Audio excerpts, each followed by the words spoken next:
All right, welcome to today's webinar, everybody. I have just started the recording, and just as a reminder, this will be made available on the fosteringconnections.org website sometime in the next few days. And I'm going to go ahead and turn things over to Hope Cooper to get us started. Thank you, Megan. Thank you, everyone, for joining today's webinar. We're so excited about the program today.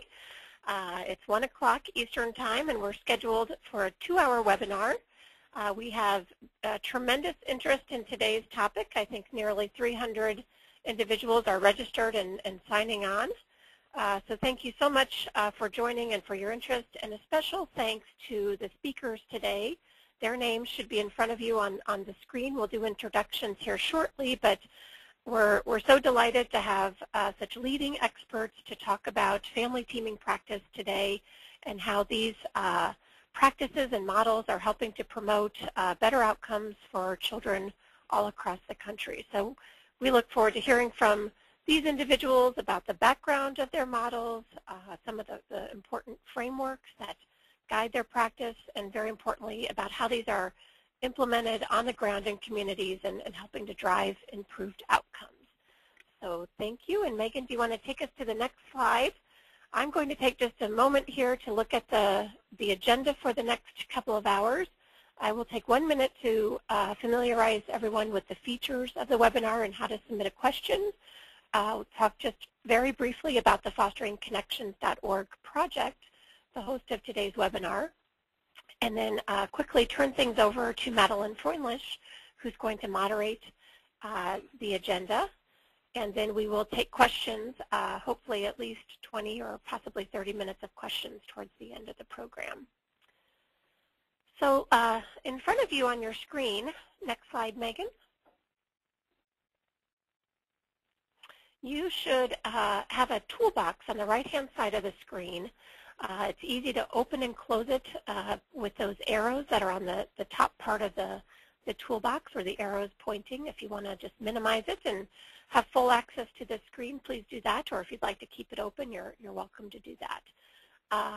Down about midway into the toolbox is a question pane, and you can easily type in a question and send it along to us. We have 3 of us logged on as organizers who will be looking at your questions and trying to get those to the presenters. So we will answer as many questions as we can today. If we cannot get to your question due to time constraints, the speakers have agreed to help us answer those questions and provide those in a written document following the webinar. That generally takes a couple of weeks to compile those questions and answers, but we will send it out to you if you are registered as a participant today. So again, let me just take a moment to talk briefly about this project, fosteringconnections.org. Shortly after the enactment of the Fostering Connections Act, 9 foundation sponsors came together to support this clearinghouse, this resource center that is non-governmental. We are all a collection of nonprofit organizations working together to provide an array of tools and information to the field. So as you can see, we work on all aspects of fostering connections, kinship, adoption, education, health, all the different topic areas, and provide a range of services to states and other stakeholders. On our website at fosteringconnections.org, you'll find over 500 resources, everything from reports to toolkits. By contacting us, we can help broker or provide technical assistance. There's a wide range of information on the federal guidance to states. We track and monitor that and provide additional analysis in some cases. And we try to provide a wide array of different activities to provide information to the field. Webinars, we do host a LinkedIn groups forum, and you can register for that on our website and learn about other events and conferences going on in the field. I just want to take a quick note to acknowledge all the partnerships. This project is comprised of many different national and state level partners. It is designed to work through its networks. We have As you can see, 6 different major networks: kinship, education, adoption, and so forth. Those have managers and also a lead national partner. I'm going to introduce Madeline Freundlich, who's been working with this project since the beginning. We rely on her for a number of activities. She brings great child welfare expertise on legal and policy and practice matters, and we're delighted that she's going to guide this discussion today. And just a note about this program today. Last year, I think fosteringconnections.org hosted 9 or 10 different webinars, and those are all available on our website if you'd like to view the archived recordings of those.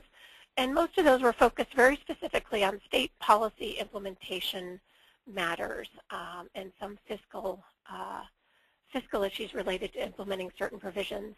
Today's webinar is sort of a new area for us, and we're excited with all the interest in the field.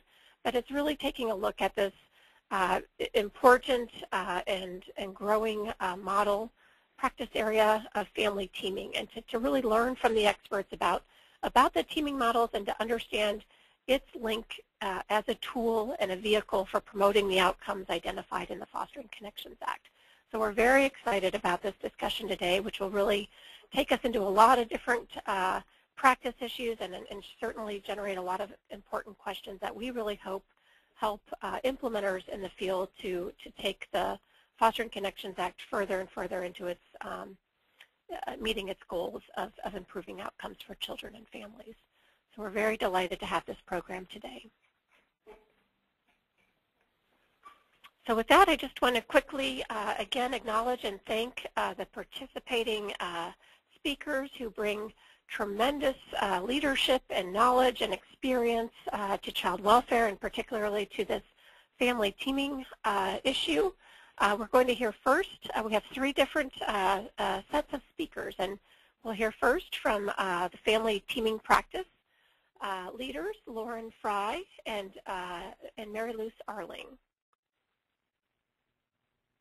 Following them, we'll hear about family group decision making, Lisa Merkel-Olguin and Marcia Sturdivant. And then finally, we'll hear about family team conferencing from Paul Vincent and Linda Winiger. And with this, I'm going to turn things over to Madeline to take us right into the agenda. Thank you very much. Thanks so much, Hope. I join in Hope and with Hope in expressing a lot of excitement about this webinar to bring together the 3 major family teaming practice models for a single conference call. I think is really quite an exciting and seminal event to have the 3 major models from which we have learned so much about engaging families, have them all together to talk about each of their approaches, and for each of them to have brought a community that has fully implemented that model to share those learnings with all of us, I think is really quite exciting. So Megan, if we could go to the next couple of slides. Just to give a context for our webinar today, we'll be hearing a great deal of specificity about each one of the family teaming approaches that our wonderful presenters will be providing us. But as a context piece, we felt that it was important to just lay out briefly some of the foundational principles for all family team practice. So irrespective of the particular approach or model that we'll be hearing about today, there are certain principles that form the foundation for each of those approaches. And we've listed them very briefly here on this slide. Every family teaming approach views families as having strengths and explicitly recognizes families as being the true experts on themselves. Family teaming approaches view families as deserving to be treated with dignity and respect, and actively engage families with dignity and respect. All family teaming practice recognizes that families, when they are appropriately supported, can make well-informed decisions about keeping their children safe and meeting their children's needs. All family teaming approaches believe that when families are involved in decision-making, outcomes for their children and their families as a whole can improve. And family teaming approaches recognize that a team of people, all of whom are committed to the same goal of positive outcomes for children and families, is often able to make a better decision, to engage in more creative and high-quality solution building than if a single individual is asked to make those kinds of decisions and figure out what the plan should be. There are several commonalities in family teaming practice. We're just going to touch on a few of those. To begin with, all family teaming approaches share a common purpose, and as we see on this slide, it's to fully engage families, whether those are families at risk of involvement with the child welfare system or families already involved with the child welfare system. And it is an approach that uses a truly strength-based, solution-focused team, and one in which the family's voice is absolutely central in making the best possible plan for the child. All family teaming approaches embrace the three major goals: that fostering connections, and before that, the Adoption and Safe Families Act, and before that, even earlier child welfare legislation identified as those key goals: safety, well-being, and permanence for children. As we see on the next slide, all family teaming approaches actively engage a range of individuals to serve on the team. We see the parents of children on teams, extended family members, the child or the youth. We see efforts to engage non-relative supports, partners that are in families' neighborhoods or in other community sectors, providers of services to the child and family, the assigned social worker, as well as other agency staff that may be working with the child and family, the caregiver if the child has already been placed outside of the family, and active efforts to engage attorneys, the parent's attorney, the child's attorney or GAL, and when the child has a CASA, the CASA. Next slide. Other commonalities focus on the importance of facilitation by individuals who are specifically trained to facilitate family team meetings. These are individuals that have a strong strength-based orientation and also are highly skilled at working with groups. And the final commonality that we wanted to highlight is that in all of these approaches, and we'll be hearing so much about this from all of our wonderful presenters, is that the family is at the center of decision-making. In each approach, the Child Welfare Agency will accept the plan when it meets the concerns of the agency, but of course the ultimate approval of the plan rests with the court when the court is involved. So with that very brief context, I'd like to begin now with presentation by our first, and I call our presenters today affectionately teaming gurus. So our first set of teaming gurus will tell us about permanency teaming. So I want to welcome Lauren Fry and Mary Luce Arling from Casey Family Services to guide us in understanding the permanency teaming model. Lauren and Mary Luce.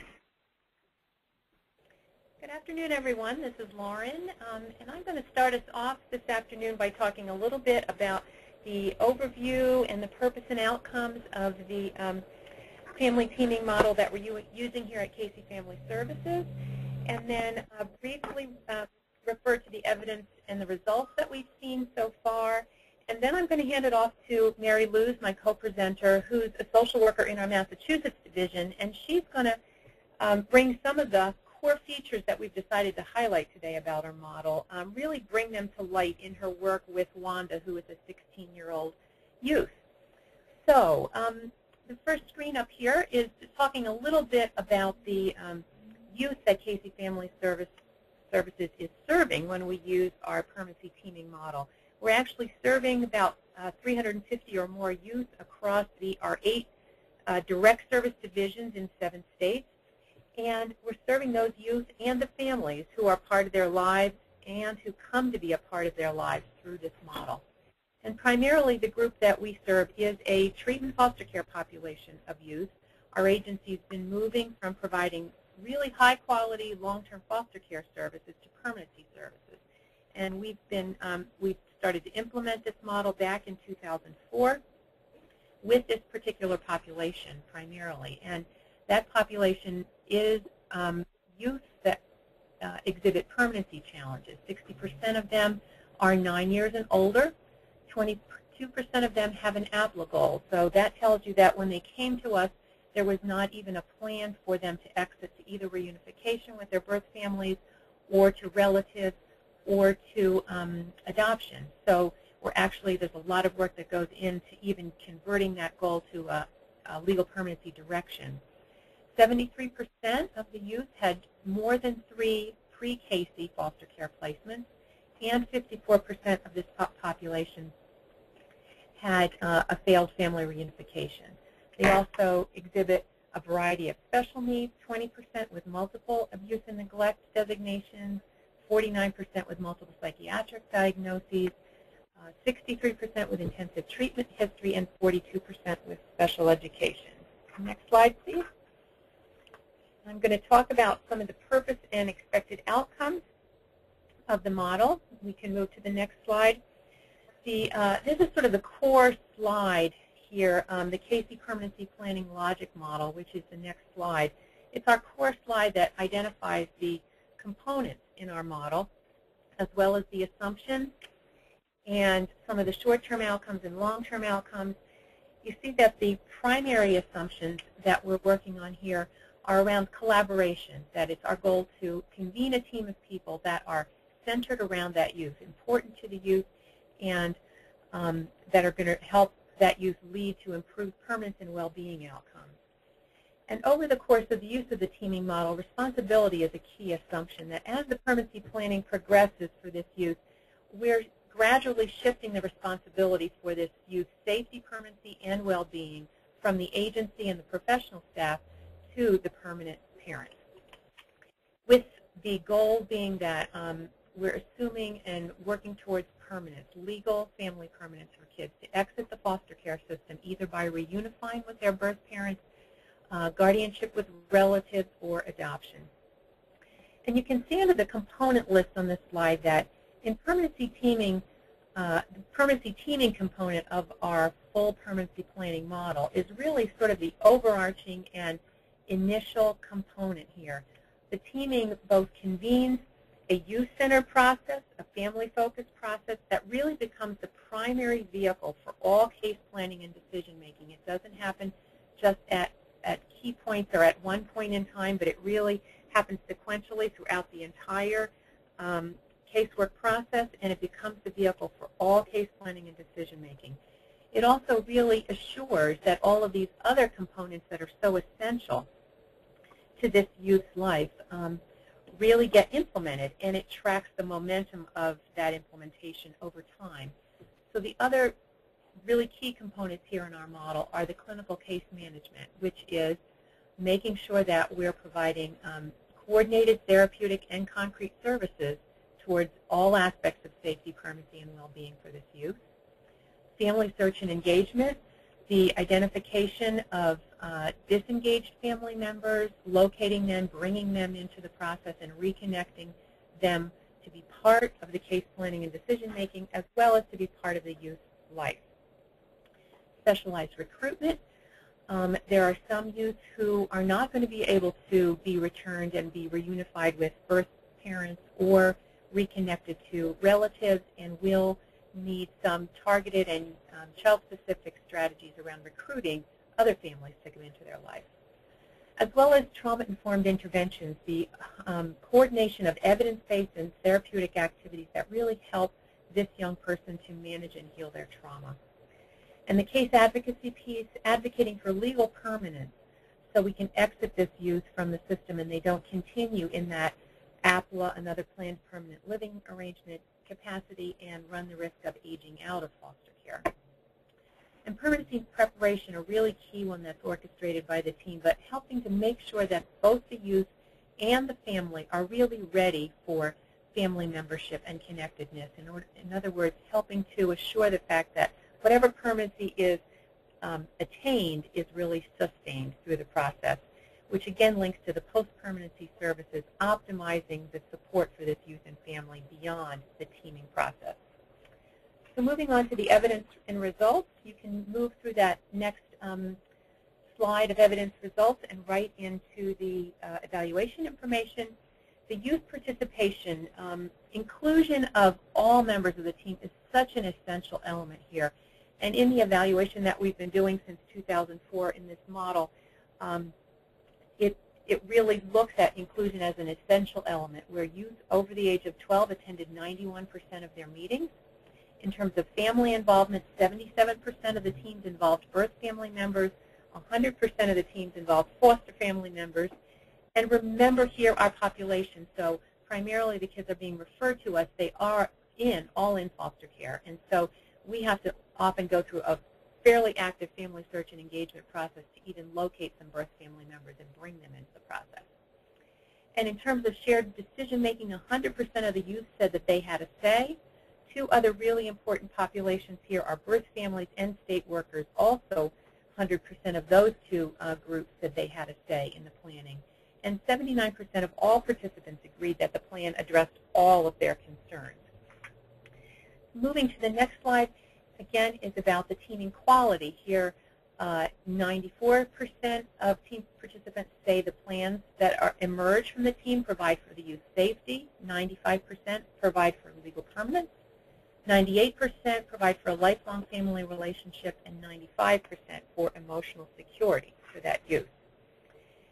And the next slide relates to the exits to legal permanence. And this is an exit cohort slide, so you look at the youth who are exiting in that particular year, and moving upwards to 2009, where we had the strongest surges, 2007 through 2009, where we were really getting into full implementation of the model, but upwards beyond 60% of this particular population, the treatment foster care population of youth, exiting to legal family permanence. And then that links with the next slide, which is really an entry cohort slide, looking at achieving that legal permanence within 18 months of being referred. So again, with a population with some very high-end needs, you see a surge again in 2007, leveling out a bit, but continuing consistently through to be achieving legal permanence in exiting the child welfare system within 18 months. And our last real evaluation slide we can move to on the safety and stability, maintaining safety and stability, and reducing time in foster care.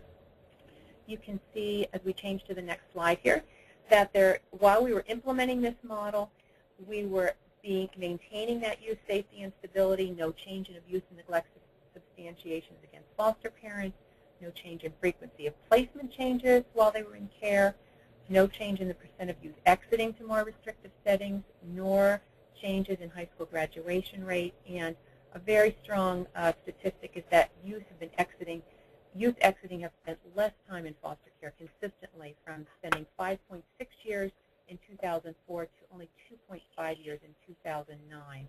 And this is the most recent data as of this month.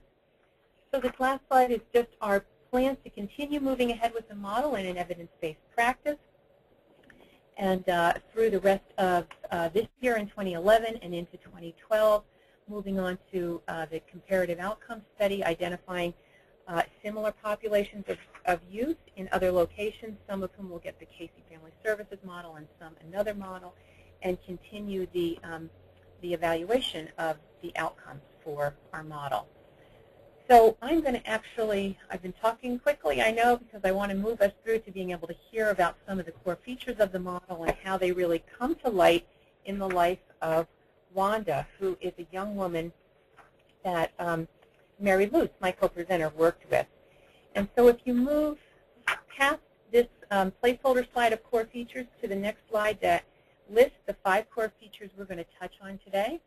We're going to touch on how teaming is child and youth-centered, how it's family-focused, how teaming includes both strategic, individual, and joint sessions that happen before and between the large team meetings in order to really cement the outcomes for these youth, and how the team engages in both concurrent and continuous planning through the time that it's implemented. And lastly, how the team coordinates both the permanency preparation process and any clinical intervention that are going to maximize the chance that the plan that the team is coming up with is really going to be sustained for this young person. So Mary Louise is going to talk a little bit about Wanda. She was age 14 at the time she was referred to Casey Family Services. She came to us with some very significant developmental and educational delays. As you might expect, she had a history of complex and chronic trauma that included a variety of diagnoses, mood and behavioral disorders. Wanda's case was open in the child welfare system for 10 years. She'd been in foster care for 7 of those years. And she'd been in a residential treatment program for 4 years prior to being referred to Casey. Her state permanency goal was adoption, and at that point in time, the termination of the parental rights was contested. So, Mary Louise, do you want to talk a little bit about how teaming was child and youth-centered for Wanda? And we can move to that first slide there. Sure. Hi, everyone. I first want to just tell you how I met Wanda at her program. She presented very shy, somewhat withdrawn, and I came to her with the brochure that we have here at Casey that we usually provide to our youth that we work with and families, and I felt like that really helped engage Wanda in even discussing what permanency teaming meant to her or meant to us and how we could work together. So when Wanda read it and looked over it, the next time we met, she was able to really tell me who was important in her life currently and in the past. And she pretty much had a team for me already and told me that she really wanted to reconnect with her birth parents. She felt like they weren't in her life. She knew that her siblings had contact with them and expressed really wanting to reconnect with them. She also has 3 siblings that she had inconsistent contact with, and she just expressed that she really wanted to have ongoing, consistent, long visits with them, and she expressed to me that she wasn't able to have this and really thought that it was because she was in a residential program. Wanda, during this period, had an attorney who ended up leaving the state of Massachusetts and ended up becoming her visiting resource.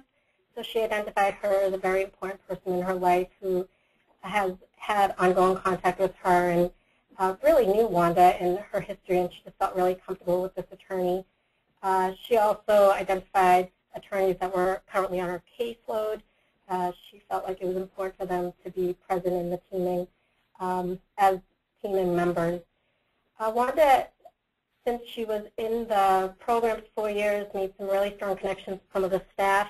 She identified one staff person that she just really felt like it was important that when she left the program, that she really wanted to make sure that that person stayed in her life. And she identified a former foster parent that she just said she missed, that she remembered very positive memories of this foster mother, and just was hoping, if at all possible, that we could connect with that foster mother. So those are the team members. So Wanda made that part of my job very easy. She also, with the brochure, she was able to tell me that she did, when I asked her if she had some goals for her future, and she just really wanted to connect with her birth dad. In the past, Wanda expressed that she didn't want to have contact with him, and it seems like that's where the people around her, the professionals, could only remember. So she just felt like it was really important to tell me that that's what she wanted, but she was also able to say, I know it might not be possible, but I'm just telling you because you asked me what I would like. And again, she wanted to be, she wanted to be with her siblings. Wanda was very prepared about her goal of adoption. She expressed that although she wants contact with her dad, she just doesn't feel like she would want to live with him and reunify with him. So we did talk about that more in depth further in the case, but I did respect her wishes at that time. So, Mitty, in terms of Wanda's team, really focusing on safety, permanency, and well-being. I know that the educational placement and supports and mental health treatment were really two things that you spent a lot of time on. Do you want to move to the next slide and talk a little bit about how you really had to use active family search to make this teaming process family-focused and bring family members into the process? Absolutely. What I had to do, especially with Wanda's birth dad, was really work with other professionals and with Dad on just seeing if Wanda could have visits with him supervised, because it was a long period of time that she had not had any visits with him. It was something that I really had to advocate for and to really, really verbalize very clear that this is what Wanda really wants, and that we would it would be a safe visit, and that we would make sure that pre and post visits that we would process with Wanda how things went, as long as, and we would also talk to birth dad about how he felt about visits before and after, so everybody was on the same page. Regarding the siblings, I really feel like, you know, she had visits with her siblings. They just weren't long enough for her. It was a 1 hour at the state office, and she just really wanted more than that. So I felt like it was just important to see if we could implement visits for a longer period of time. I was very aware that other workers had a lot on their cases, and was really trying to see if we could put some natural resources like their foster parents and Wanda's seem to be foster parents to be involved in that process. We also talked about birth mom because we really wanted to try to reconnect with her, and I was able to do that through Dad because he was willing to meet with me, he was willing to talk to me, and unfortunately he told Wanda's father that she just wasn't ready right now, wasn't in a place in her life that she felt comfortable, stable to proceed with re-involving herself with Wanda. And then the previous foster mother, we did some really nice work connecting with her. You know, Wanda remembered where she lived and told me how to get there, and of course I called the previous foster mother to check in to see if that would be okay. And they really formed a really nice relationship. They were so excited to reconnect, and then the foster mother ended up moving to the Dominican, and although they don't see each other all the time, they have contact. And for Wanda, that's all she really wanted. She wanted to make sure that that person in her life that she had so many positive memories when she was younger would continue to see her grow in her the way she's grown currently. The other piece, Mariluz, I know that on the next slide there are a whole list of ways that you use strategic, individual, and joint sessions between the large team meetings in order for this model to move well. Can you maybe pick the two most important ones to talk about today? Thanks. Absolutely. I felt like what was really, really important was to be able to re-engage Wanda's birth family into her life. And in order to do that, I really had to meet a lot with the professionals working on this case, and we did a lot of one-on-one individual meetings. But that also included Wanda's birth father, to meet with him alone and to be able to really just talk to him about what adoption meant, because that was Wanda's goal, and what that meant for Wanda and his relationship. And I really felt like when he fully understood what this meant for his daughter, that he was able to kind of listen and be open to the idea of, as long as he still is part of her life, that he would be willing to continue to process the idea of her being adopted to another family. I felt like also the fact that he was able to give Wanda permission and was willing to talk to her pre-adopted parents was a huge step forward for Wanda and for Dad to be able to know that he is not being replaced and that he's just an addition and part of Wanda's continuing growth in her life in the present and in the future. I also thought that was really vital was when I spoke with Wanda's pre-adoptive parents, when they were really ambivalent about just the commitment of adoption, and that is huge. And I talked them through the fact that, understandably, that this is really hard, and really reassured them, provided them guidance, just listened to them, and just reminded them of how important and the positive impact that they have on each other.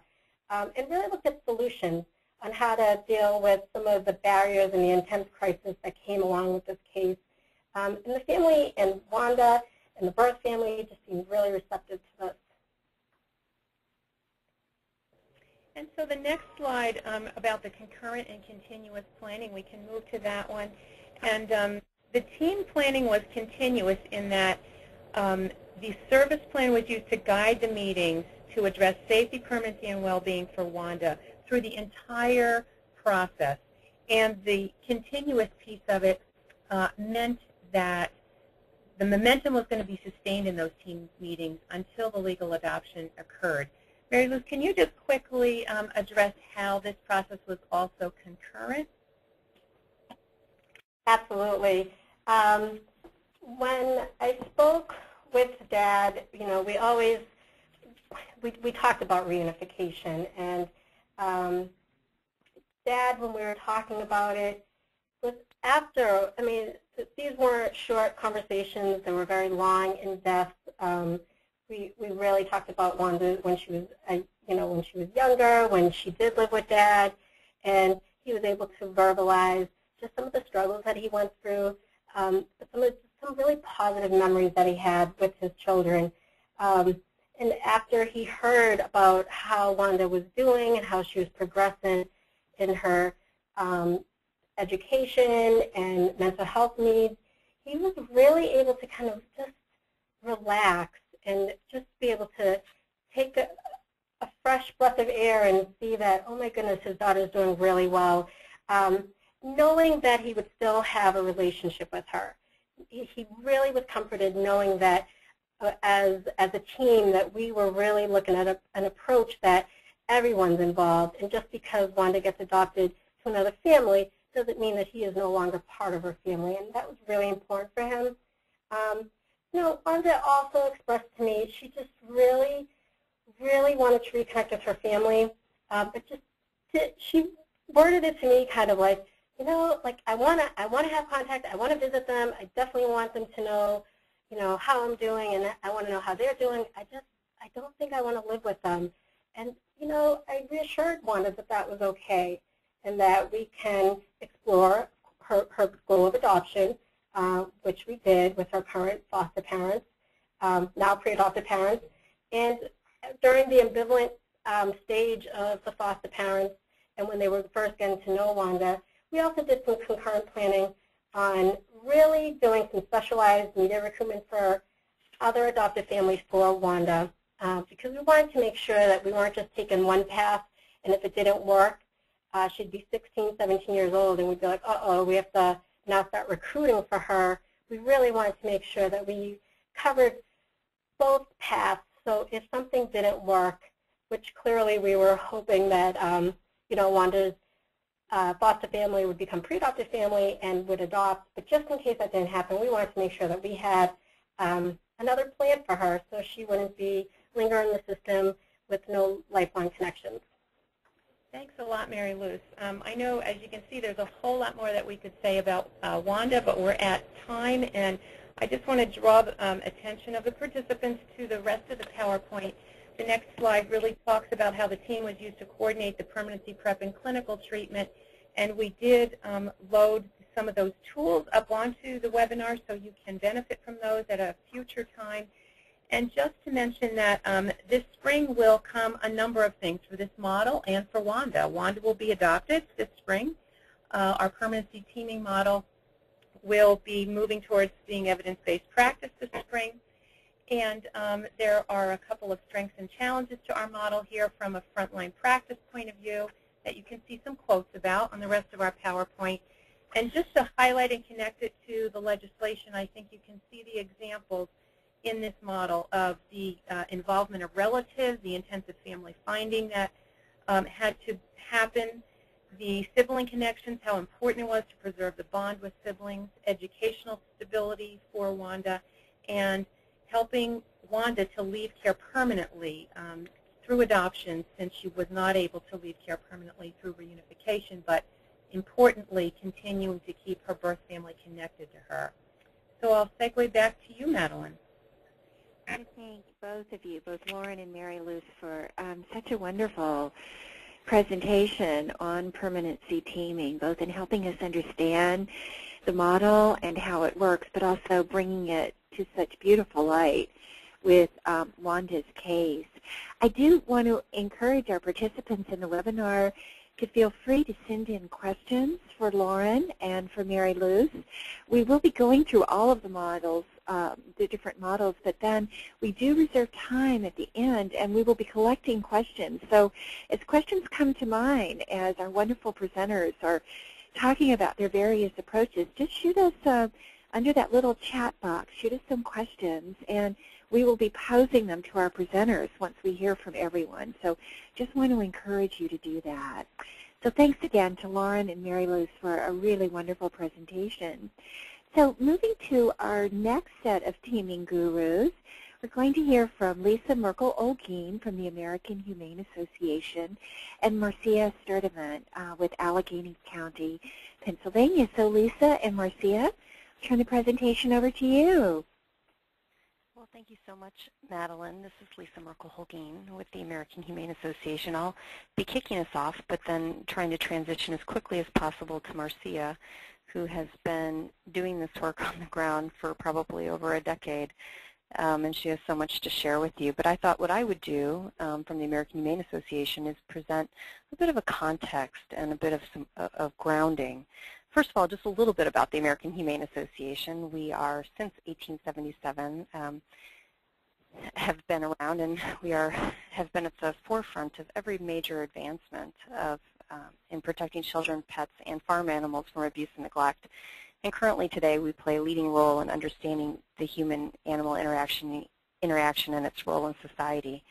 So some of you may have heard of American Humane because you go to movies, and perhaps you're sitting in the seat at the conclusion of the movies where you see the No Animals Were Harmed logo. We are the only official program that helps keep animal actors safe on the set of film productions. Or perhaps you've come in contact with the American Humane Association because of our work in animal emergency services, where we rescue and care for animals in disasters everywhere from Katrina to puppy mill seizures and things like that. And we also have a very prominent farm animal welfare program, which is the first and fastest growing independent animal welfare label program in the country.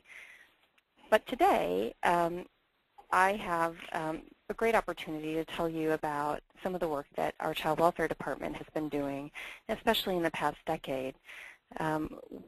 We have been spending quite a bit of time looking at different systems and practices that can help reform and improve child welfare agencies and the communities that they work with that obviously have the direct impact on families and children. One of those is in the area of differential response, where we are supporting a number of states in implementing a differential response organized CPS system. And we also organize the Quality Improvement Center on Differential Response. Another would be disproportionality and disparities. And today, I get to talk about family group decision-making and other family engagement strategies, which is near and dear to our heart because 15 years ago, or 16 years ago now, American Humane had the opportunity from a very generous grant from a foundation to study whether this concept of extended family members being involved in decisions about their children, whether that could be transported from other countries and whether it would have any play here. So I'm excited to talk about family group decision-making and talk a little bit about our role in that we provide a lot of training and technical assistance, coaching, and professional development. We've been in 35 states, 4 countries, and 5 different Canadian provinces. We have curricula on such a variety of topics, everything from working with fathers to facilitation, coordinating groups, domestic violence, if you are looking for more information about research and evaluation, we have published a lot of the data and reports on family engagement and child welfare, and we've also authored a number of studies. And in the next couple of weeks, we'll be re-releasing our annotated research bibliography, which really looks at all of the empirical literature that's out there. And so it's a fully searchable bit for those of you that want to inquire more. We also are an international convener, so we encourage you, if you're interested, to join our monthly webinar series. We have an annual conference every June. You can sign up for monthly email updates, things along those lines, and all of that can be found on our webpage. And then we look at the opportunity to develop and disseminate knowledge. And so anytime we hear of good information, we try to get that out to the field. But let me talk a little bit quickly about what family group decision-making is and perhaps what it isn't. We spent about 2 to 3 years back from 2004 to 2007 really working with the family group decision-making community to craft a definition. And what they ultimately decided it was is that it's that opportunity for the family group to understand all the information about the agency's concerns in order for the family group to make well-informed decisions. So clearly from the next couple of bullets, you will see that we see as the family as the expert in decision-making and actually the driver of those decision-making and planning processes. What it is not, and oftentimes what it has been misunderstood to be, it is not team decision-making. It is not mediation. It's not a conflict resolution process. Conflicts do not need to be resolved between and among participants for family group decision-making to be successful or for plans to be achieved. Rather, what needs to happen is the agency's concerns need to be addressed in the plan. So we oftentimes can see conflict still occurring. Oftentimes conflict does get resolved, but it isn't, at its base, is not a conflict resolution process. And so we see it as that opportunity for the agency, and it's not an opportunity for families to come together, to hear the agency's solutions to the agency's concerns that they have. So in that time period, we also looked at trying to define the 5 core elements of family group decision-making. And the first is that there would be an independent coordinator. And this is someone who is not a case-carrying social worker, someone who does not have direct relationship to the case. And this is different than in some other family teaming models. The rationale behind this independent coordinator comes from the idea that professionals have considerable formal power that is derived from statutes and informal power that derives from being the repositories of knowledge. As we know, professionals are also the designers of systems, and we get to determine the process. And we also are purveyors of agency interpretation of what constitutes risk or need. And family members, on the other hand, are oftentimes powerless. And oftentimes they can be characterized, because they are powerless, as uncaring, uncooperative, unwilling to protect their children, hostile, and things like that. So when we bring family groups and agencies together, we recognize that the agency has an interest. The agency's interest is that it initiated the referral. It has a concern that needs to be resolved around safety, permanency, or well-being. And we know that the family has an interest because their network, their family network, is being challenged, and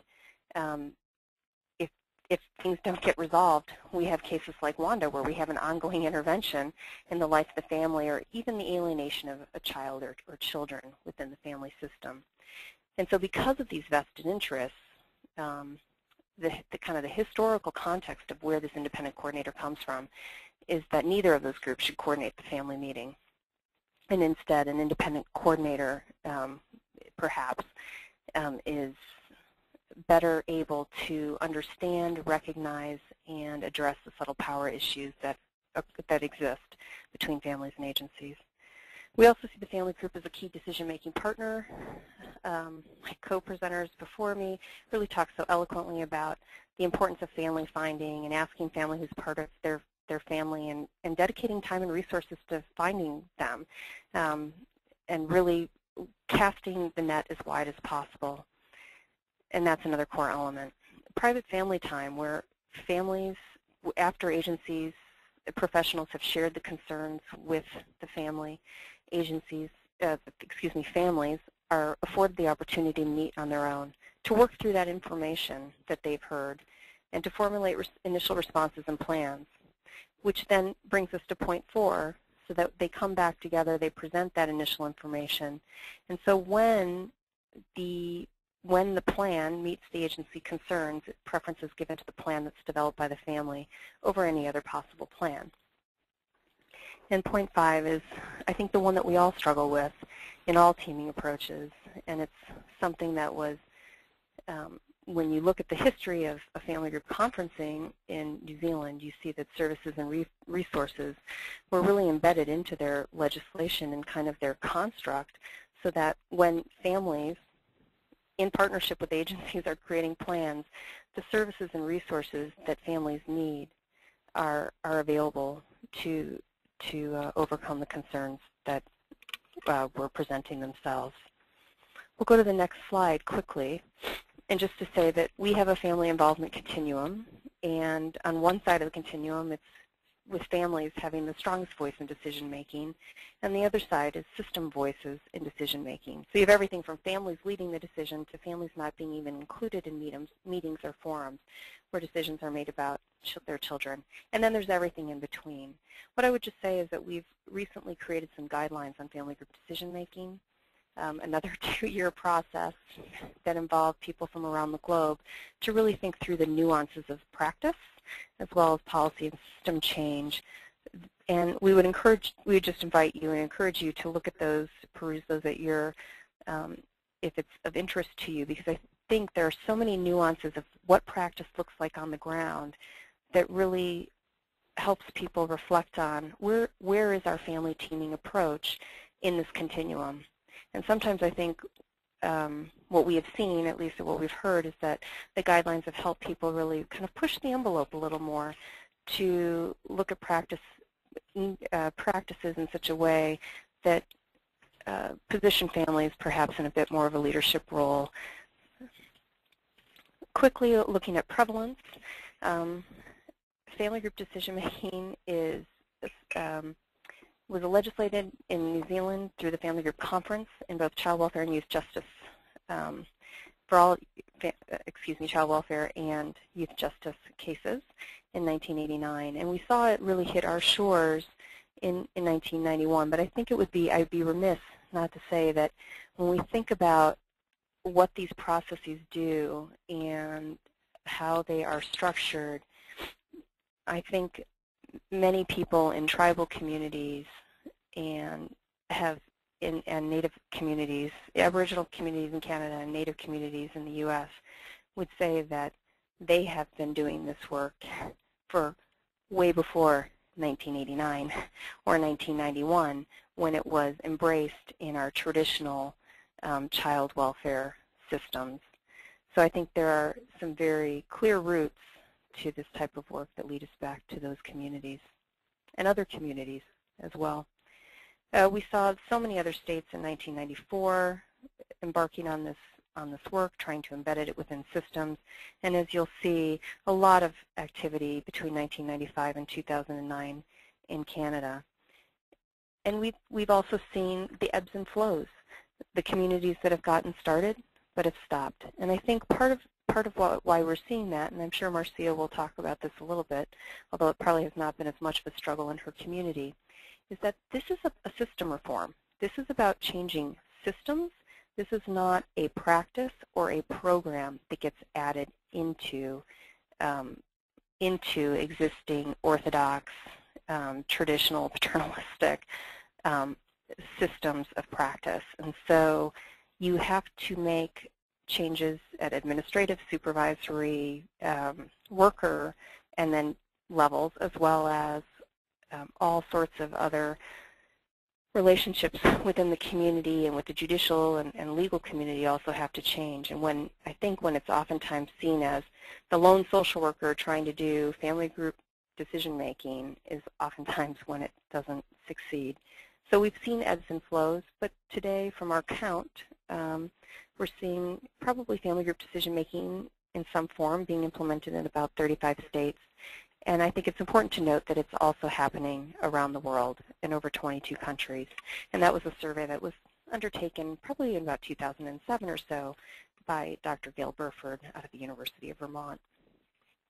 And lastly, I'm going to just quickly review some of the evidence. Again, on our web page in the next couple of weeks, once it gets refreshed, will be our research annotated bibliography that would allow anyone to find the most current studies and some of the more historic pieces to date.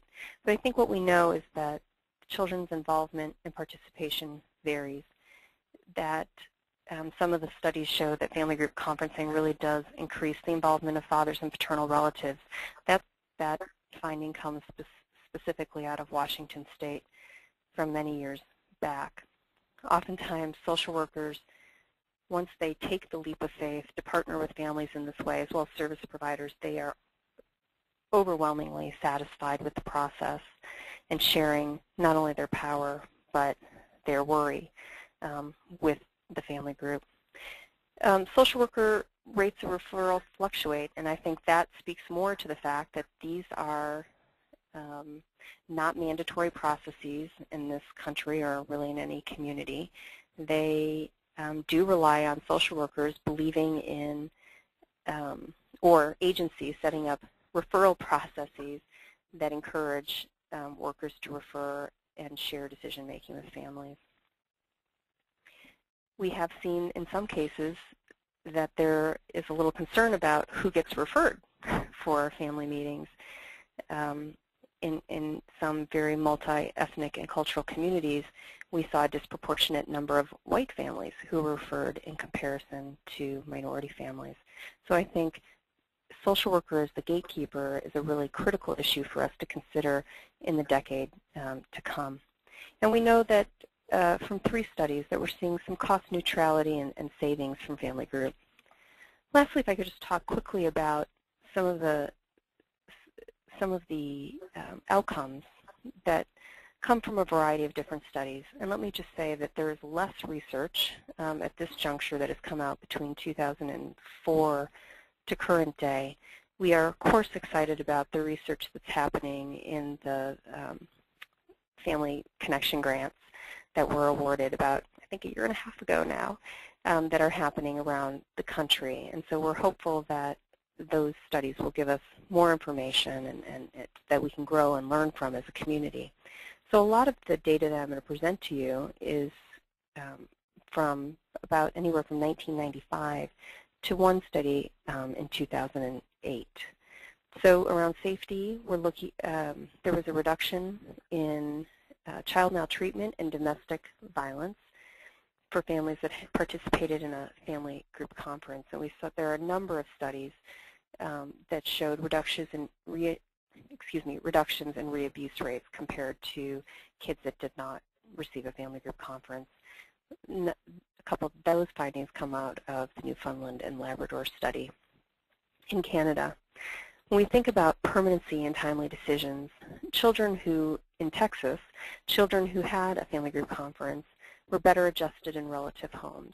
They had faster exits from care, and they had increased exits to reunification. This was particularly pronounced for Hispanic and African American kids.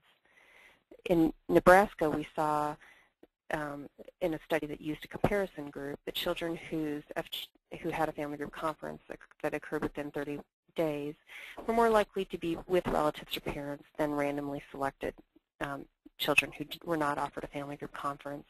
And then out of Florida in Dade County, Miami, many years ago when the court was running a family group conferencing project, we saw that one of the results was that there was more timely reunification. Santa Clara County, again back in the early 2000s, showed that children who had an FGC or a family group conference had better stability of placement and in kinship care and shorter periods of time in care. And we also, around family functioning, A number of studies looked at the fact that there's increased family accountability, improvements in communication, and increases just in family connection. Families feeling connected, a little bit more unified, and empowered to build solutions. So I want to turn it over to Marcia, who will talk to you about their experience in Allegheny County, which is in Pittsburgh. And again, they have just done some pretty phenomenal work, not only within the agency, but also within the community, and have been doing it for a while. So I want to thank Marcia for joining me as my co-presenter today. Thank you, Lisa, and good afternoon or morning wherever you're at. This is Marcia Sturdivant, and I'm with Allegheny County, which is Pittsburgh, Pennsylvania, and surrounding areas.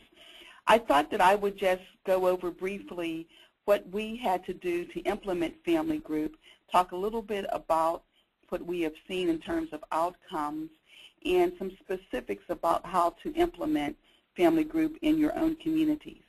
Before we began to look at Family Group, we did a considerable amount of research and worked very closely with the American Humane Association and LISA, and began to examine where we were at clinically ourselves before we began to take on this very important endeavor in changing systems and changing the way we did practice. And with that, we had to ask some very hard questions about our own fundamental beliefs, questions that are oftentimes very difficult. And it was a difficult process for us, but it was absolutely necessary prior to implementation. We had to ask questions: how do we feel about the people that we serve? And these were some of the things that we examined in focus groups and in private meetings and trainings with our own staff before we began the implementation. Next slide, please. Now, we know the overall mission. We knew that children were the center of all of our activities, that we were there first and foremost to protect them from abuse and neglect and further maltreatment. We knew that we were there to preserve families whenever possible and to move towards permanency options in a timely fashion. However, what we didn't recognize initially was that the road to success for all of those missions required a shift in our thinking and our practice if we were going to be successful with Family Group. We recognized early on that we can't do this work alone and that we need parents and communities as equal partners in the delivery of our service and supporting families and children if we were in fact going to be successful. Next slide, please. This change in thinking required us to look at what makes Family Group decision-making different than what we already do. Many of our staff who had been around for a long time said, well, we do all of those things. And we called them the what ifs, but. What if this doesn't work? But we do this already. And we looked very closely at what we were doing in terms of our current practice and how it differed from traditional child welfare services. And we know that even the best intentions in child welfare systems oftentimes reflect deeply ingrained negative deficit-based ideas and approaches when we're working with families. And some of the fundamental differences between Family Group and traditional child welfare are the following. Family Group operates from a strength-based approach. It is not an exclusionary process where the worker comes up with plans, assesses the families and all of the solutions towards that, but we include everyone, particularly the family, in the decision-making. It's a much more family-friendly approach. People who work within Family Group have a better sense of satisfaction among themselves, and it's also a very open and honest endeavor. And we in Allegheny County suffered and continue to be challenged with issues related to culture and cultural sensitivity. And since Family Group decision-making drives the intervention, that it is inherently culturally sensitive, and communities that have been disempowered are more readily able to or willing to be engaged with us as a result of this intervention strategy. Next slide, please. Okay. Embracing then a more strength-based approach, we expected, and in fact, we're pleased with our results, that we would expect higher rates of engagement. And from our experience, we know the following. We know that when we do family group decision-making correctly, people are actively valued, that it begins to change how people who work within the system view families and view their role as helpers rather than drivers of the system. Workers are no longer considered to be the problem finder or the advice giver. We always communicate in a language of concern, and we share responsibility of child safety and well-being with others. It has helped with our staff understanding that child safety isn't their sole responsibility, and that, in fact, child safety is a community responsibility. And when you include others in the delivery of service, it facilitates providing safe homes for children and also facilitates our working with families in a more positive light. Next slide, please. Okay. We also know that family group decision-making works best, and Lisa talked about this briefly before, that when others are facilitating the meeting process, and I'll talk a little bit about that later, that it works better than some of the other intervention strategies that we've used. And we use trained, neutral facilitators to guide the family through the process, not drive the process, but guide the family through the process. And simply we know that family group works if you're a believer, if you really incorporate these fundamental beliefs about family strengths, about what is right with families, all of their protective factors, and all of the strengths of the communities that these children live in, then it comes pretty simple to you. However, if you've not made that paradigm shift from a deficit-based view focusing on risk to a strength-based view focusing on assets, family group decision-making may be more challenging for you. And we would urge folks to really examine their fundamental beliefs, philosophy, and practice. Next slide, please. Now, this is what we know nationally about family group decision-making, and there is a wealth of information on the American Humane Association website that you could further your understanding. And these research findings are consistent with what we have found locally after implementing family group. And we have done family group decision-making for 12 years now here in Allegheny County, and it's been very helpful for us and has helped move our families forward. We know that families come up with plans that are generally much better than any child welfare worker can come up singularly, that families will protect their children, that given the opportunity that they will come up with plans to protect children, keep them safe, and help them remove themselves from the need to have child protective services.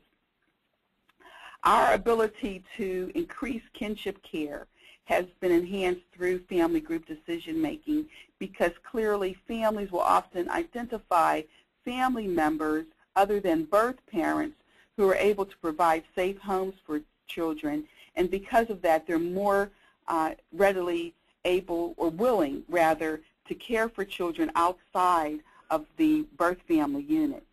We know that family group decision-making, when children enter into family group decision-making, that they tend to stay where they were placed, that we don't have a lot of reentry rates or lower reentry rates for this particular population. It's a very good process also with getting those very difficult cases moving forward, that many times systems are stuck, so to speak, in trying to move cases forward. But when we give the charge to families, they're able to move those cases in a much better way than we ever could.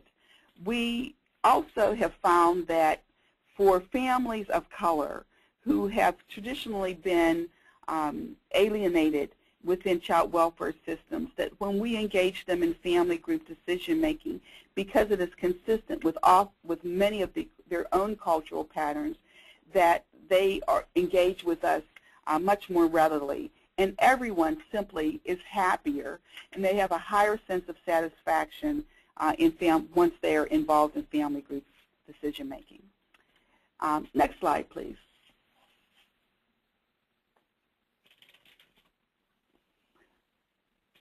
Okay, I wanted to talk a little bit about some of our specific implementation strategies. And when I started earlier, we talked about changing our thought process. And here are some principles that we had to address, not only internally with our own staff, but also with our community partners before we took our first family group decision-making case. And these themes are represented, they represent ideas, so to speak, of things that we addressed during our orientation training. And the first and primary practice change and philosophical change came from our own Lisa, and that is the idea that the traditional child welfare system often disempowers and disenfranchises families and communities rather than strengthen and sustain them. And that oftentimes is a very difficult belief to incorporate, for you to understand, for people working within the system to understand, because clearly we are all here with good intentions, wanting to help people, but because of systemic barriers as well as individual biases, oftentimes we end up doing more harm than good. And we examined what were our philosophical undertones. Next slide. Marcia, this is Madeline. I so hate to streamline your presentation. It is so wonderful, but I'm also cognizant of the time. And I'm just wondering if you might be able to highlight for us some of the information about the team meetings themselves, the meeting process. Maybe just highlight some of the unique features of that in the family group decision-making model. Yes, if you could go to, are you going to skip over the next slides? I hate to ask you to have to do this, but I'm going to. Sorry. Next slide. It's her co-presenter's problem. I went too long. No, that's quite all right. I just want to make sure we have plenty of time for Paul and Linda. So please, just continue just to make maybe what you feel are the most important highlights.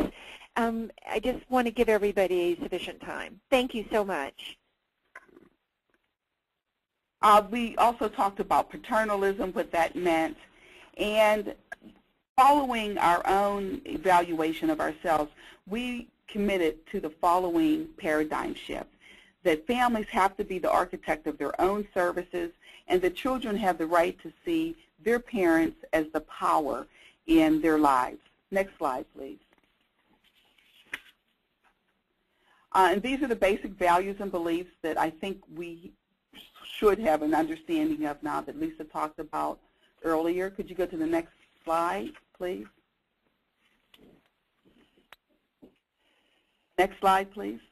And if we could discuss just the specifics of family group decision making, and these are the nuts and bolts. How is it done? And you may, of course, tweak this for your own communities, because you should have family group decision making processes that are unique to your communities, that also deal with the problems or challenges that you have. Family group decision making occurs in 3 specific phases. The first phase is preparation, and that is working with families to not only identify who can come to the table to help them resolve some of their concerns, but also meeting the needs of the families. That many of our families are in crisis at the time of referral, and it's difficult for any of us to come to the table to make clinical decisions when there are immediate needs or critical needs that have to be addressed. So we will address things such as housing, utility bills that may need to be paid, food. Some people are just in need at the time. So our preparation phase is dealing with all of those critical needs that families have to resolve before they can move forward, identifying family members that the family has defined that would be best to come to the meeting, and also preparing them for what's going to occur in the meeting. The second phase is what we call the conference phase, and I call this the icing on the cake. This is when we actually meet together with the family in order to come up with a plan. And phase 3 is the post-conference, that we want to always revisit what has occurred in the plan, how is it working, and whether or not we need to amend things. Could you go to the next slide, please? Okay. And then I just want to emphasize, before we as practitioners began Family Group, we followed our own Family Group decision-making process ourselves. We went through preparation, which was training, and more training. We also went through phase 2. We had our own conference, and we had to recognize things such as paternalism, cultural alienation, spiritual disintegration. These are things that many of our families are suffering from, and we suffer from them as well, but until we address them clinically, we can't help anyone else. So we went through that, that particular paradigm shift during our training. And then after our first conference, we came back and looked at what we did well and what we didn't do so well so that we can improve our practice. Next slide, please.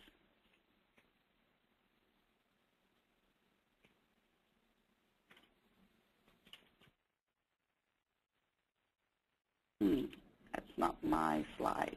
Okay. Okay. Well, you can visit Family Group Decision Making on the American Humane Association and find out the meeting process. There are different types, but we want to emphasize that clearly you can develop your own meeting process, but private time for families is most critical. It's the most critical point here. The family should be given the opportunity to meet privately outside of system players so that they can resolve their own concerns and come up with plans that best suit their needs. Once the family develops a plan, our role then is to become servants to the family to make sure that the plan is implemented, and we support the plan so that it will work.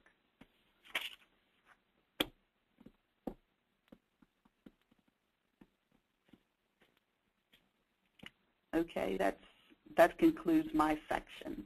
Oh, Marcia, thank you so much. And again, my apologies for rushing you a bit. I want to thank you and Lisa so much for giving us that just amazingly comprehensive overview in such a short period of time of family group decision making. So thank you both so much.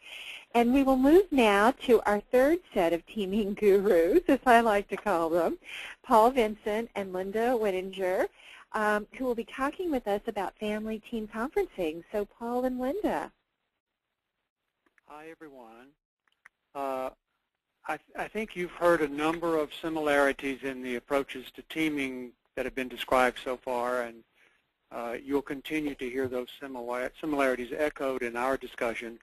My partner in this discussion is Linda Whittinger, who is the Child Welfare Program Manager in Utah and lived through a multi-year reform in implementing their practice model, a core element of which was family teaming.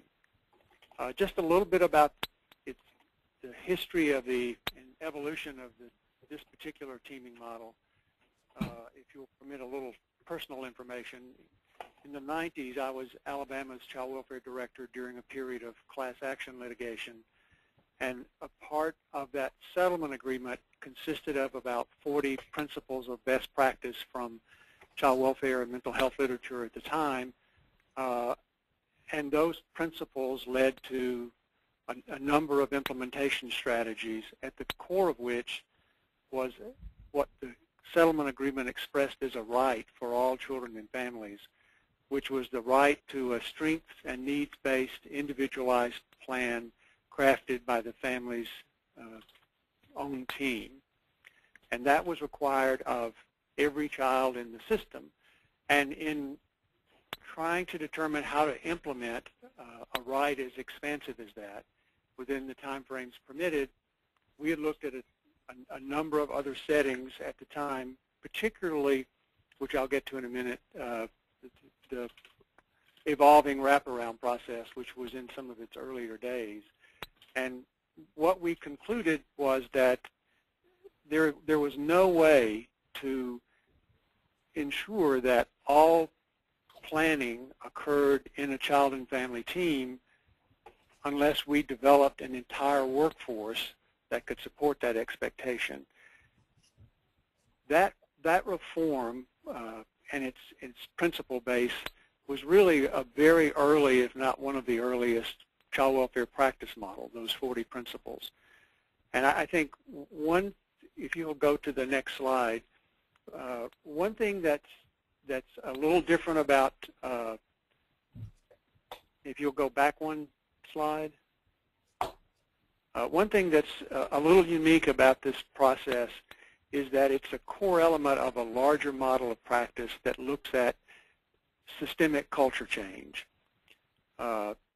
Teaming is maybe the most prominent element of that practice model and a locus for planning and decision making, but it's supported by an expectation that all of the staff in the system have been trained and mentored to approach families in a strengths-based fashion to ensure that there's, in every way possible, family ownership of planning, that planning occurs in the environment of the family's own team, and that plans are strengths and needs-based and individualized.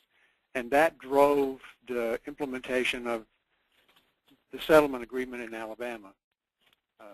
And it did have sort of transformational results in what was one of the worst systems in the country.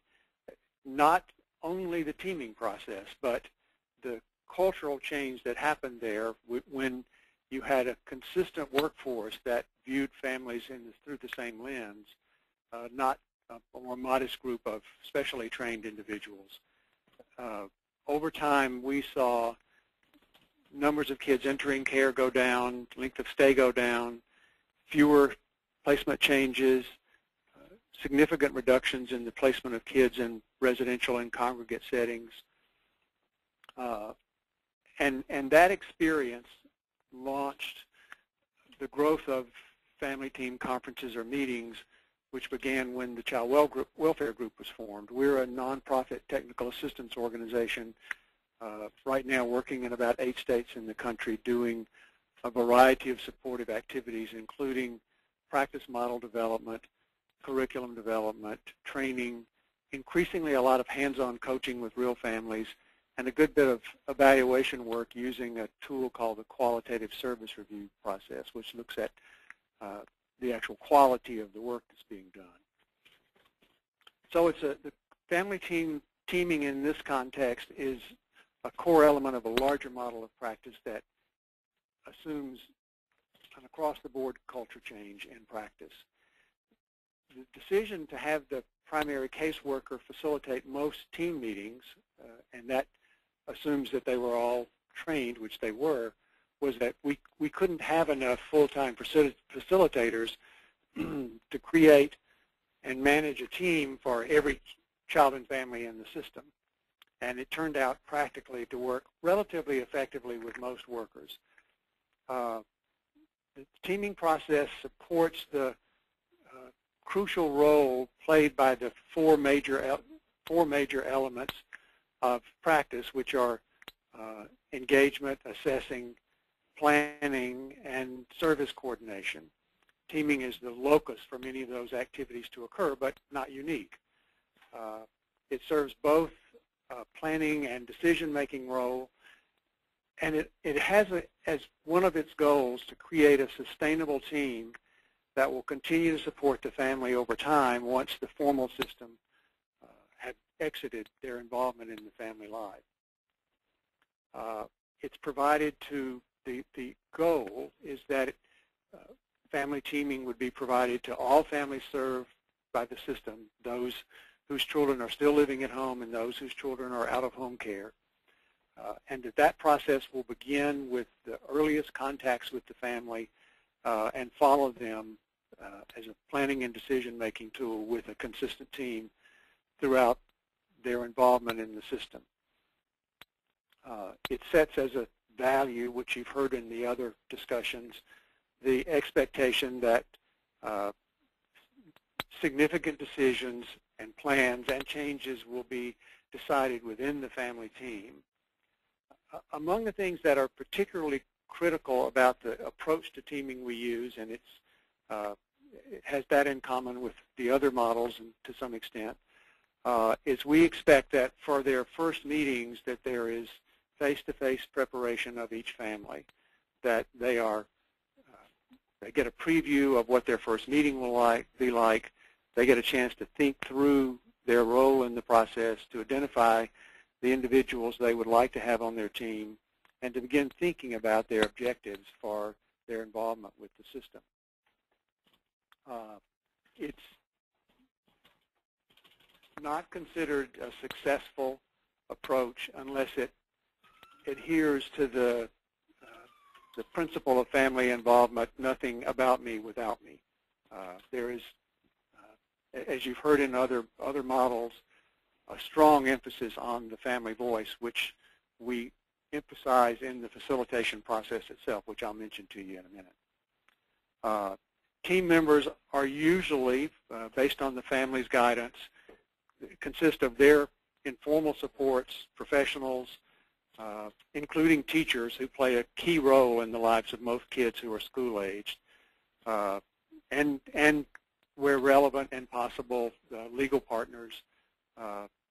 And I will add that in some cases, families may need help in selecting their team. They don't tend to think outside of their informal network in many cases, and we certainly encourage the consideration of team members that might not have been something they were thinking about. A quick reference to its use around the country. It's employed in some systems as an entry point for a larger system reform. So you may see systems where at an office or with a small group of staff to begin with, the family teaming process begins before the system has the capacity to address the sort of deficit-based culture that many practitioners in the field will still have. And I will say we see that as a serious systemic weakness of child welfare around the country from all of our qualitative reviews. Among the systems, however, that are using it on a statewide basis, you'll see in the PowerPoint a list of 6 systems that currently are well into statewide implementation, and Linda will talk a little bit about that implementation experience in a minute. Just a few comments about the facilitation process. In some ways it's similar, in some ways it may be somewhat different from others. When a family comes to their first meeting, they've already had a chance to think about their objectives for themselves, to begin to think about their own, to reflect on their own strengths, and to identify their informal helping network that would become team members. We begin all of our family team meetings with the question to the family, what do you want to achieve as a result of this meeting? It's one of those shifts in power that puts from the first step the goals of the meeting in the family context. We formally discuss and negotiate a working agreement with the family. We get clarity at the beginning of what's the challenge we're trying to solve and what will success look like. That's also a time to talk about any non-negotiables. There may be a court order, a no-contact court order. There are certainly issues of permanency and safety that are non-negotiable, and those are made clear at the very beginning of the meeting, so everybody sort of looking at the same outcome. We like for the family to tell their own story.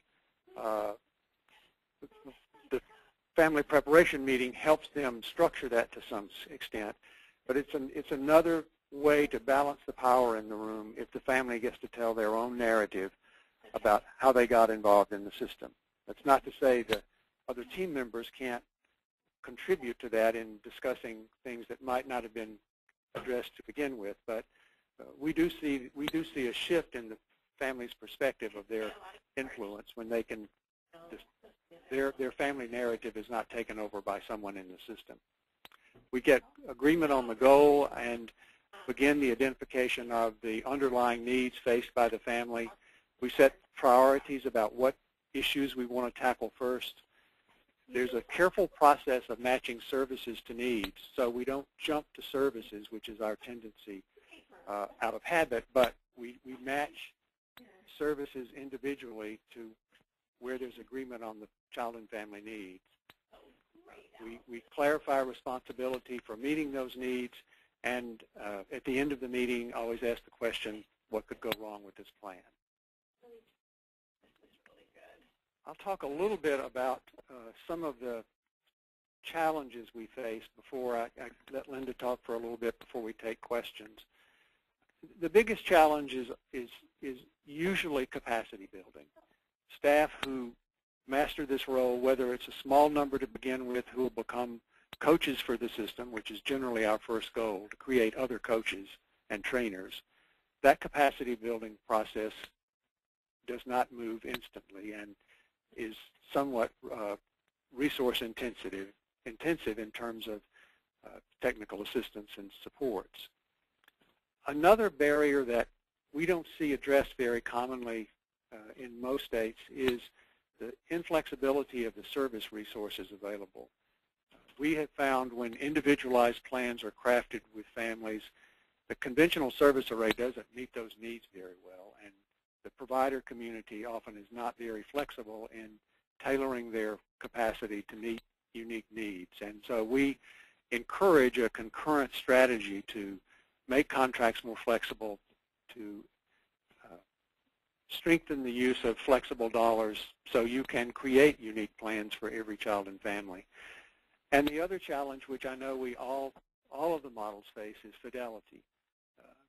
People tend to drift back into old practice when there's not a continuing focus on the quality of their work, and a variety of fidelity processes really need to be in place to be sure that the quality of the involvement with families in team meetings doesn't creep back to the conventional process.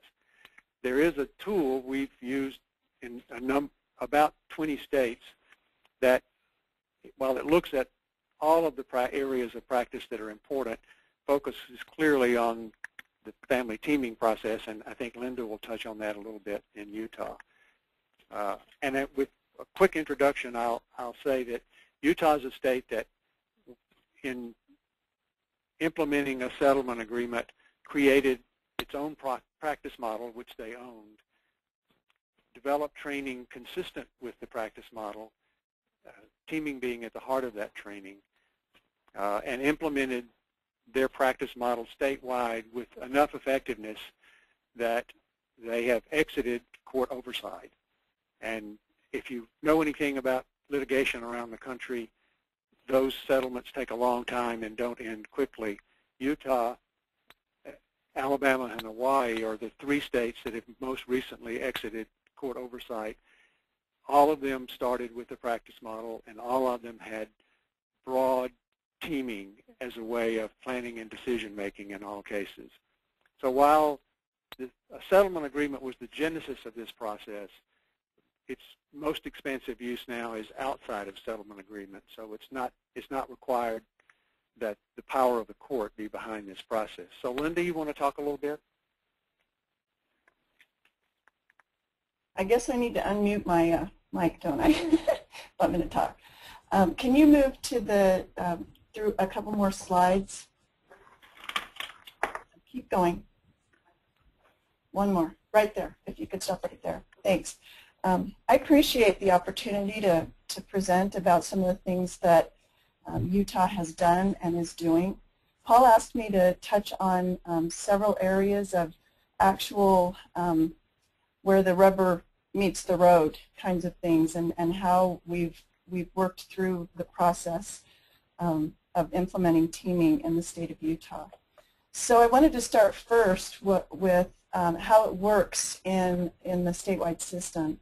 This slide shows you just a snapshot of Utah statute. And as you can see, we actually have teaming written into Utah law. This is our child welfare statute, and it talks about an interdisciplinary team approach, the people that might be included in that. And then the last part that I've highlighted just quickly says that, that in relation to all information considered by the division in developing a child and family plan, additional weight and attention shall be given to the input of the child's natural and foster parents upon their involvement. And if you notice, if you know very much about law, it says shall, not may, but shall. And so this is very important in Utah. Next slide, please. This then is incorporated in our policy, which we call practice guidelines or administrative guidelines. This is a part of the overarching administrative guidelines, and it spells out the basic skills that we expect child welfare workers to use here in Utah. And as you can see, the second one is teaming. These aren't in any order. It's not like you do this first, you do this second, you do this third. These 5 skills are practiced throughout the life of the case. There are other areas in our guidelines that speak to teaming. Can you go to the next slide, please? In one part, teaming is actually spelled out, what we expect teaming to include. And teaming is also specified in each one of the program areas.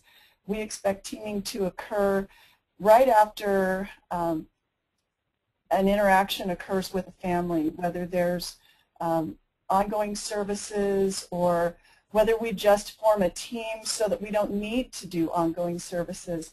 I was in a meeting a couple of months ago. We were talking with a child protective services worker.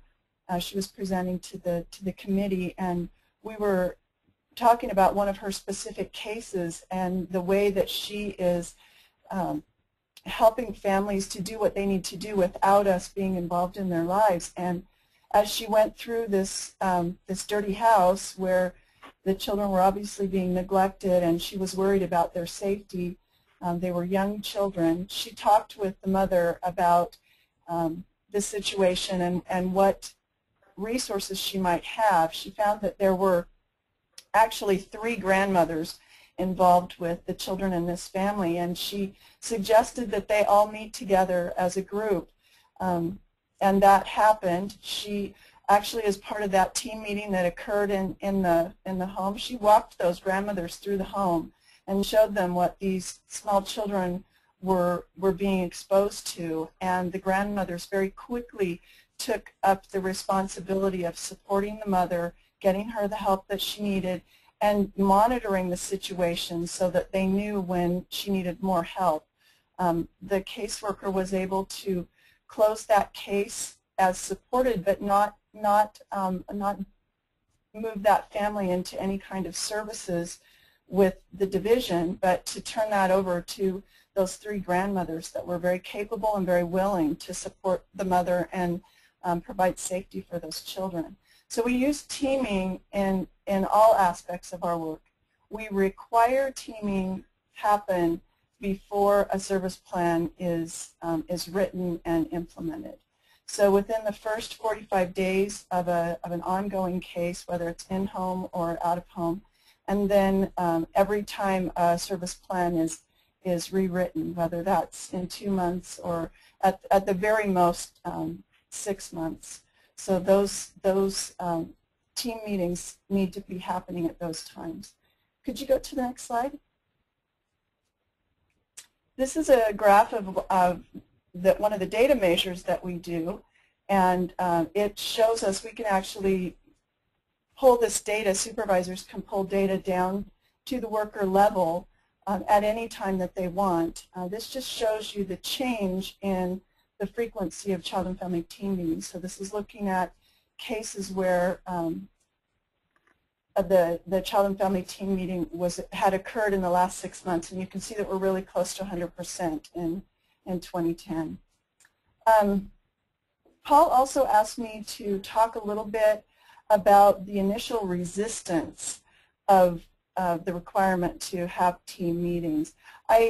In preparing for this, I sent out an email to several judges that across the state and asked them a few questions. And one of the questions that I asked was, how did you become converted to the use of child and family team meetings?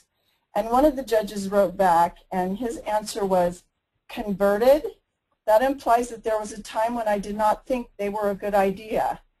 And that so typifies this particular judge. When we began doing team meetings here in Utah, he was a guardian ad litem. Well, actually, he was an assistant attorney general at the time, and he was very involved in the idea of teaming. He's always supported that that involvement, and now that he's a judge, he looks for those. One of the other judges that I communicated with said that she's such a believer in team meetings that when she has one of her hearings, and she does them every 90 days on every case, that she will ask, when was the last child and family team meeting and when is the next one scheduled? So the nice thing is that we now have a system that expects child and family team meetings. They expect for issues to be resolved in team meetings. They expect for progress to be noted and for advancement to be made in those team meetings. It wasn't always the case, but because of the way that we rolled it out and because of the length of time that we've been doing teaming here in Utah, it's expected, and it's just the way that we do business. Paula also asked me if I would talk a little bit about the training that happened, and as Paul said, we did require everybody to be trained because we were using caseworkers as team facilitators. So we required all caseworkers to be trained in our practice model, which a big part of that is the teaming. We also required every other employee to be trained. They had a modified practice model training that didn't last as long, but a big part of it was on engaging and on teaming and on being a strength-based organization. We also had a practice model training for all of our providers, and it's required of our foster parents and also of the contracted providers. We allowed any community partner that was interested in practice model training to be included in that as well. We still offer our foster parents, their pre-service training includes practice model training, and our new workers, their new employee training lasts for about 9 weeks, and a big part of that is how we use teaming. One of the maybe unique trainings that we did in Utah that Paul suggested I speak to for just a moment was a training that we did for our fiscal people, all of our contract specialists, all of our finance people, on flexible funding and how that was to be used by child and family teams to provide the individualized services that a family would need. That training was developed and conducted back in 2003, and it had some short-term goals from that training. One of them that is of interest was that each region would define the roles of the finance, contract administrators, supervisors, caseworkers, and others in working as a team to meet the needs of child and family teams. And that was quite a successful training. if you go to the next slide, I'm trying to move right through this stuff so that we have time for questions. The last thing that I wanted to just touch on briefly was what we're doing now. It's been 12 years since we implemented our practice model here in Utah. We've been out of the lawsuit completely now for several months, but did exit the settlement agreement a couple of years ago, and so we've not been under the pressure of a lawsuit to perform. We still feel great pressure to achieve the outcomes for the children and families that we serve, and so we continue to operate at the same level that we did when we were under the lawsuit. This slide is a picture of the outcomes on our QCR, as we call it, Qualitative Case Review, which is our name for the Quality Services Review. And it does look at not just the occurrence of a child and family team meeting, but it looks at the quality of the teaming and the coordination. This happens to be our largest metropolitan area. This is the Salt Lake Valley region. And this shows you right up to the minute. Their last review was just a couple of months ago, so that's the 2011 review. And as you can see, their scores on teaming have taken a little bit of a dive, and it's not, the pink line across there is the goal, the standard at 70% passing, and they've dipped a little bit below that. They were at 69%. And so their region decided to really focus on teaming this year. If you go to the next slide, please. They decided to come up with a monthly theme that focused on teaming, and you can just read through these. You'll probably have to use your imagination to figure out what they mean, but they've actually planned out the activities and some small fun trainings and guest speakers that will be a part of their focus on teaming. They want to be sure that their teaming doesn't become lax, that we don't miss the benefits that a family gains from teaming. Go to the last slide, please. This was just an email that was sent out to introduce their theme this month. They want to be sure that the child and family team meetings are not just a thing that caseworkers have to do to check it off the list. And so they've invited an outside speaker who actually was one of the people that helped to develop the teaming module of the practice model training in the very beginning to come. She now works outside of the agency, but she's coming to talk with them about how important teaming is to the families. So just a way of showing you that teaming is still of paramount importance here in Utah. It's the way that we work. We do it on all levels, whether it's administratively, whether it's working in a supervisory relationship or working with our families. It's a very important part of what we do. It permeates everything that we do in child welfare. Thank you for your time. Thank you so much, Paul and Linda. That was just so incredibly helpful to understand the model and all of the amazing work that you've done in Utah. So I just want to thank you both very much. We have about 10 minutes, and I'd like to pose some questions to you that we've received from our participants. So let's begin with one of the questions. We won't be able to get to all of the questions, but we can certainly get started. So one of the questions that we received is, in domestic violence cases, are there separate meetings for the battered parent and the batterer in each of your teaming models? How do you approach that issue? I can answer that for Utah. We actually have practice guidelines that outline how to do that with a domestic violence situation. And yes, we do often have separate child and family team meetings. And because they're facilitated by the caseworker and many of the team members would overlap, it works quite well. Excellent. Thank you. And what about with family group decision making, Lisa and Marcia?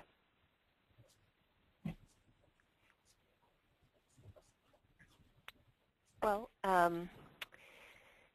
there's a lot of preparation that goes into having a family group decision-making meeting when there are instances of domestic violence, and there are a number of very similar to what our colleagues in Utah have described as having some practice guidance. There's also some practice guidance around family group conferences. These types of decisions are made with the family group to determine how best to proceed. And sometimes it may mean that there are, typically there's just one family meeting, and what might happen is if it's determined that the batterer should not be physically present or involved, coordination would happen, or preparation would happen with the batterer to understand their perspective, and or they may have, and to send information into the meeting. When batterers are in the meeting, one of the components of a family group conference is to have a support person for the victim, as well as a support person for the batterer to understand the dynamics in the relationship, be able to do cool-down periods as needed, or perhaps even express information. So it happens both ways, and it's a decision that the coordinator makes in consultation with the family group as to how they think it would best work for them. Thanks so much. And what about in permanency teaming, Lauren and Mary Luz? And this is Lauren. I would echo what the other presenters have said already, but although it hasn't happened frequently in our model, it has happened, and we've used individual meetings in situations of domestic violence to determine how best both folks could participate in the planning process. And so it might mean that one comes in by phone. It might mean that there's only one team meeting, but that each person participates in different sections of that team meeting. So again, very much similar guidelines to what the rest of the presenters have said. Thank you. Thank you all so much. Well, Lauren, let me start with you now for the second question. Can teaming be used when a birth family member is experiencing mental illness? Absolutely, and we've had many, many instances where one or more birth family members were mentally ill, and again, we use the individual sessions ahead of time to prepare that person. We would also use a similar strategy to, I believe, what Lisa mentioned, and that was to make sure that that person had a support person there, but very much focusing on the power balancing of the content of the meeting and making sure, regardless of what anyone's individual needs were, they were included in a meaningful way in planning for this child or young person. Thank you. Thanks so much. And Lisa, what about in family group decision making? Absolutely. I mean, I would just echo what Lauren said. Again, support people are really important. Extra preparation is always, I think, undertaken with families when there's a mental health or mental illness concern that's presenting itself.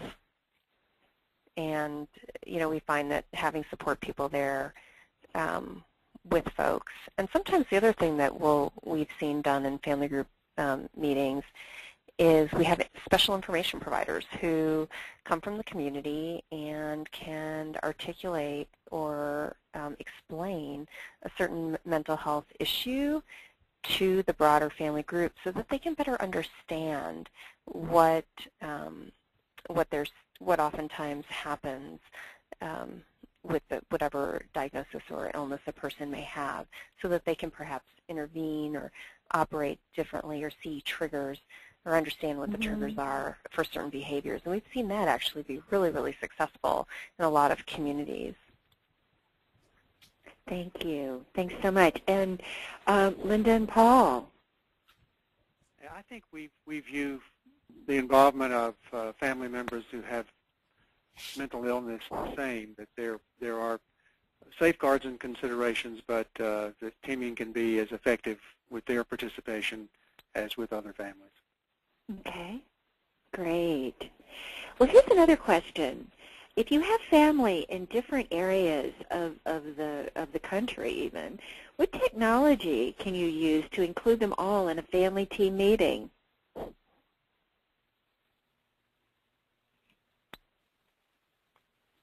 Well, I mean, I guess there are some obvious ones, is that a number of communities use telecommunications technology to phone conference families in. We've heard of people using video conferencing or Skype to bring multiple parties together into the room.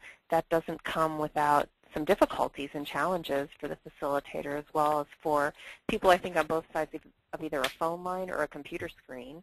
It can alter the way people communicate, and it can, just present some challenges. The other ways would be for people that live elsewhere. They sometimes send letters or videos that can be read to the family participants as well, or may put forth resources that they're willing to offer themselves up as a resource at different junctures in the case planning process.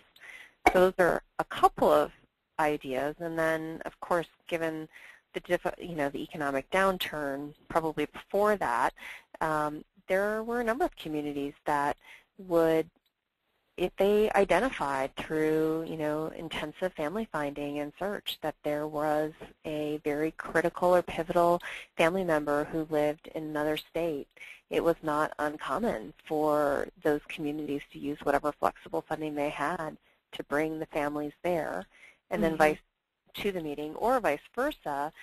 We've also heard of coordinators. If the majority of a family, if the majority of family lives in Utah, but the case is open in Wisconsin, it's not unheard of that the coordinator and perhaps the child travel to where the broader family group is, and the meeting is held there with the family. So those are the couple of strategies I've heard of. I'm sure there are more.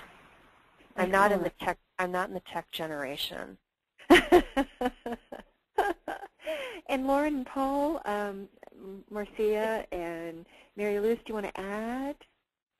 This is Lauren, and I would say we would echo we've used all the same techniques that Lisa just outlined, and I've always remember one really teaming case that stuck out in my mind of a 12-year-old boy whose very special aunt from out of state came in by phone at every single team meeting, and at the end of the process when he was moving to live with a relative through guardianship, he wanted a picture of his team and made sure that the phone was at the center of the team picture and the name of his aunt was taped to the phone. So it was a really, really important piece, and can't underestimate to go the extra mile to get all the important family members included.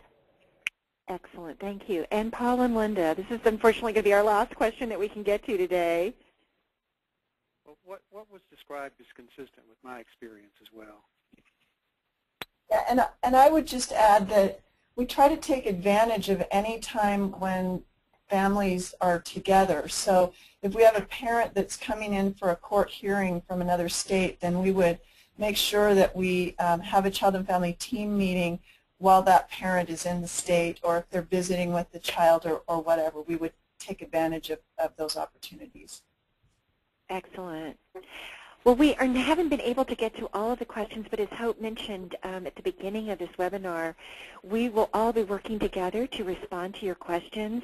The materials from this webinar will be posted, all of them, on the Fostering Connections website. I'm going to just turn now the webinar over to Hope just to give you some more information on where to access this wonderful information. Lots of questions related to that.